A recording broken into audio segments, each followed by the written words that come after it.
Hey you guys, it's Crystal from the Abundantly Blessed Homestead, where we use the wisdom of our ancestors to make amazing, nourishing, delicious meals for our family and grow some of our own food.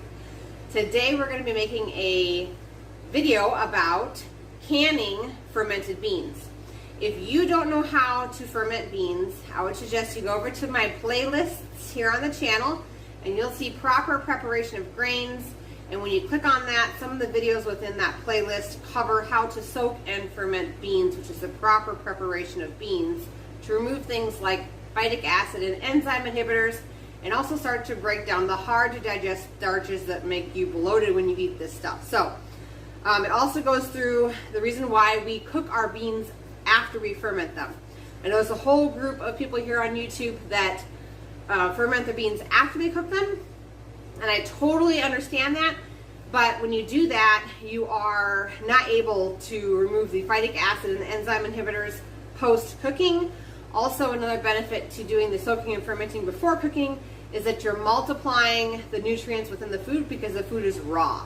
That does not happen once you've cooked the food. So that's why I do it in this process.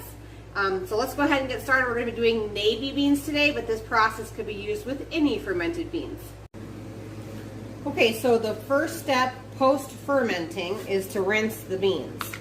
Now this step you would do whether or not you're going to can them or freeze them. We're just going to dump it into a colander here in the sink. And I'm doing a large quantity of beans because I'm going to be canning and I want to make sure I fill up lots of jars. So we're just going to give it a good rinse.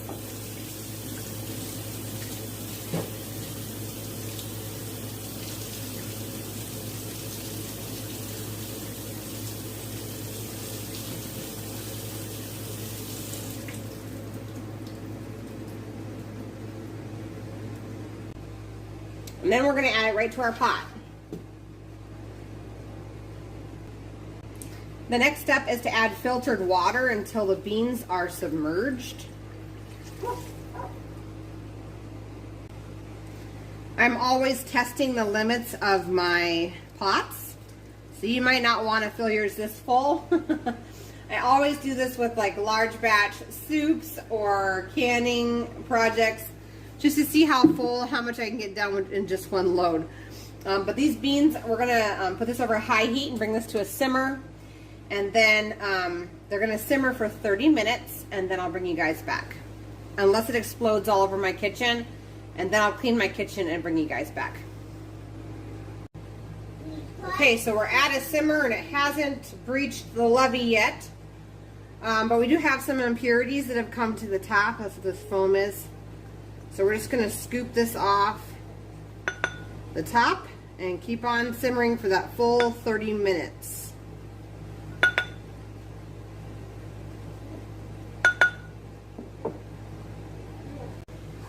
Okay, so the good news is nothing exploded in my kitchen. We're going to go ahead and fill, I'm going to be canning quart-sized jars. So we're going to go ahead and fill it on up with these beans. We're going to go all the way to the shoulders of the jar.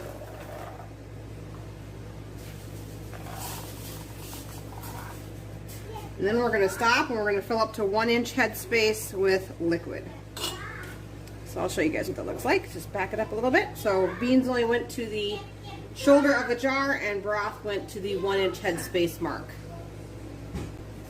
As the canning liquid runs low, I go ahead and add some more filtered water and continue to fill my jars. Okay, so the next step is to have our lids warming up in some water on this back burner. I'm also going to put the water in my pressure canner over medium heat because I want it to start warming up because these jars are hot and I don't want them to be lowered into cold water and shatter. We're going to go ahead and wipe off our rims.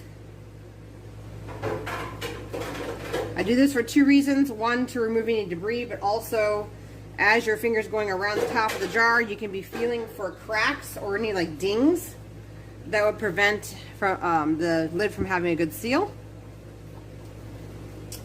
And then we're going to go ahead and start putting lids on the top of our jars. So I'm going to go ahead and stick my hand into the water, into the canner, just to test to make sure it's hot, and it is. My jars are hot. My lids are warm, So we're just going to go ahead and apply the lids to the top of the cans there. Finger tight, tip tight, like that. Into the canner it goes. As I'm loading my canner here, I need to give a little shout out. I am not an affiliate for Superb, but I wish I was. Amazing company, amazing lids, 5-layer anti-corrosion protection, anti-buckling, made in America.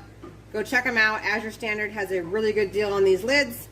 AzureStandard.com. We're going to go ahead and finish loading the canner here. One thing I have noticed is with these older jars that have a larger lip right down here, is I have these really old rings that I got at a garage sale. They used to be gold. And those work really, really well with those older jars. Whereas sometimes I have failed seals with the older jars if I don't have the older type rings to go with them.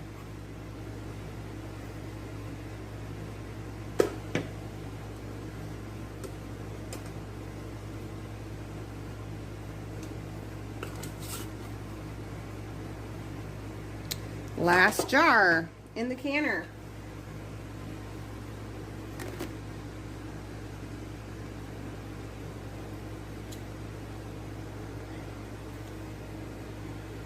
All right, so my canner is over medium heat right now.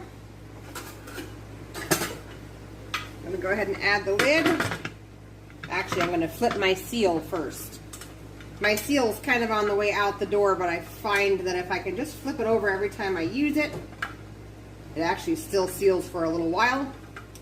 But you should always have an extra seal for your pressure canner in your pantry, which I have, just in case you're in the middle of canning and it doesn't seal any longer. All right, so we're going to have this over medium heat. I'm going to set a timer for 5 minutes, and in 5 minutes, I'm going to increase the heat to medium-high, set another timer for 5 minutes, and then I'm going to increase it to high heat, and I'll bring you guys back. Okay, so my canner is now venting. I'm going to go ahead and set a timer for 10 minutes.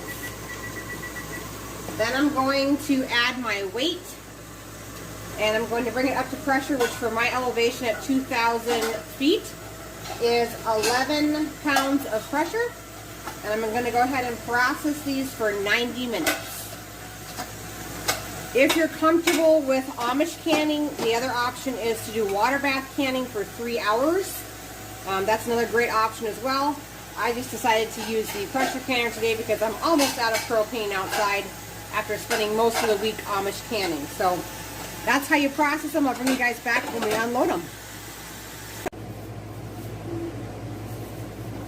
Okay, so these are fresh out of the canner, so I'm not going to be handling them, obviously. They're still in the sealing process. But you guys can see how the beans have expanded a little bit, which is why we don't fill the beans up to the 1-inch headspace. If you remember in the directions, the beans are only to be filled to the shoulders. And that's to allow for expansion so you don't end up having a lid that buckles when you can. So we did beans to the shoulders and then water or broth to the 1 inch of headspace. And these are going to cool. Once they're completely cooled, we can remove the rings. And then they are ready to go onto the shelf and be stored until we're ready to use them. If you guys like this video, please give it a thumbs up. A shout out to Kylie for asking me to make this video. And you guys have a great day. I'll see you guys in the next one.